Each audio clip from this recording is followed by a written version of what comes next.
আল্লাহুম্মা লাকাল হামদু কামা ইয়ানবাগি লিজালালি ওয়াজহিকা ওয়া আযীমি সুলতানিক ওয়া সাল্লি ওয়া সাল্লিম আলা আবদিক ওয়া রাসূলিক ওয়া আলিহি ওয়া সাহবিহি ওয়া মান তাবি'আহুম বিইহসানিন ইলা ইয়াউমিদ্দিন। সম্মানিত দর্শক ভাই বোনগণ, ফ্যান ভিশনের নিয়মিত আয়োজন আলোর পথ থেকে আপনাদের সবাইকে স্বাগত জানাই। কথা বলবো সুধারণা বিষয়ে।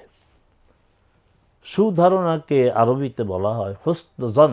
হুসন মানে সুন্দর, জন মানে ধারণা। তো এর বিপরীতটা তো জানতে হবে। বিপরীতটা হচ্ছে সুয়েজন, খারাপ ধারণা। তাহলে একটা বিষয় যখন আমরা জানার চেষ্টা করব, বিপরীতটা জানলে ওই বিষয়টা ভালোভাবে জানা হয়।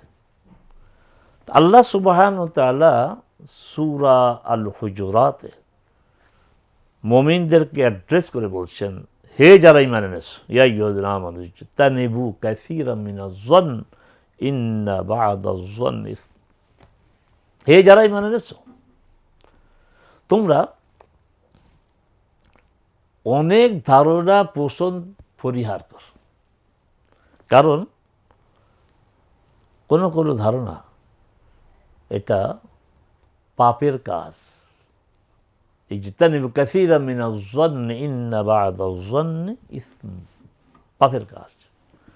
তাহলে খারাপ ধারণা যদি পাপের কাজ হয়, ভালো ধারণা পুণ্যের কাজ। এটা রাসূল সাল্লাল্লাহু আলাইহি ওয়াসাল্লাম শিখিয়েছেন।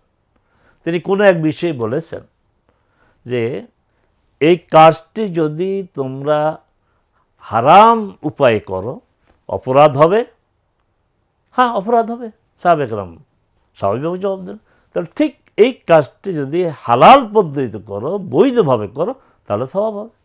তাহলে আল্লাহ সুবহানাহু ওয়া তাআলা সতর্ক করলেন তার প্রতি বিশ্বাসীদেরকে, তার দ্বীনের প্রতি বিশ্বাসীদেরকে, যে ধারণা, অতিরিক্ত ধারণা থেকে তোমরা সতর্ক থাকো, পরিহার করো।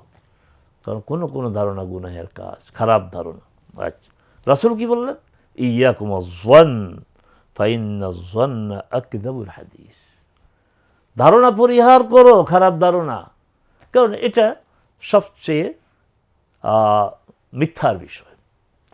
মানুষ প্রতি সুধারণা করাটা এটা তো আমাদের দায়িত্ব, বড় মনের পরিচয়। আমি কেন খারাপ ধারণা পোষণ করব? আচ্ছা, এখানে কিন্তু দুই পক্ষকে দায়িত্ব পালন করতে হবে। আমি খারাপ ধারণা করব না, এটা আমার দায়িত্ব।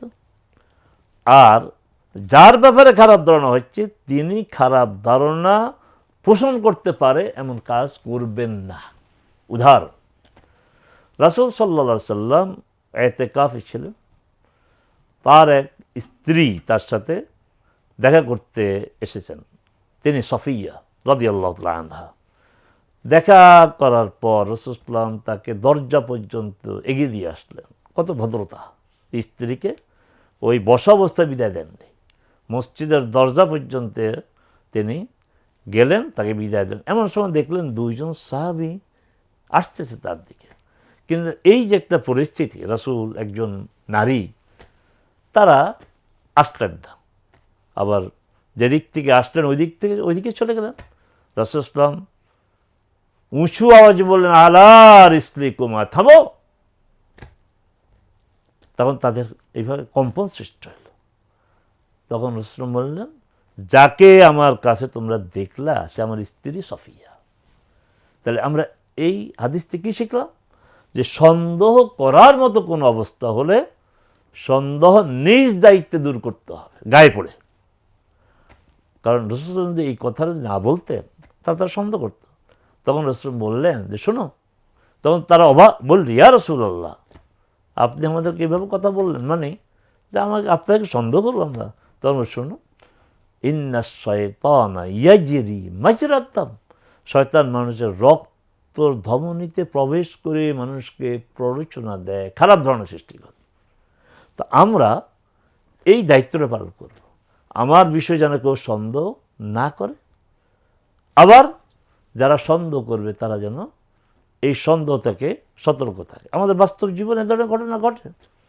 যেমন এই আসরের নামাজ কোনো 5টায়, কোনো মসজিদে, কোনো মাসটায় 5:15।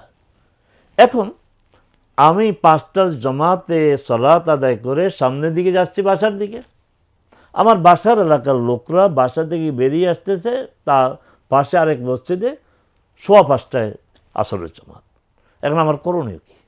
আমি যদি বাসার দিকে যাই, এই লোকগুলি এই ধারণাই পোষণ করবে যে এই লোকটি বিভিন্ন মাধ্যমে ইসলামের কথা বলে, ইলেকট্রনিক মিডিয়াতে ইসলামের কথা বলে, মাহফিলের কথা বলে, সেমিনারের কথা বলে, কিন্তু নিজেই তো জমাতে নামাজ পড়ে না। তার আমার করণীয় কি? কারণ এই যে খারাপ ধারণাটার জন্য সে তার পাপ হবে।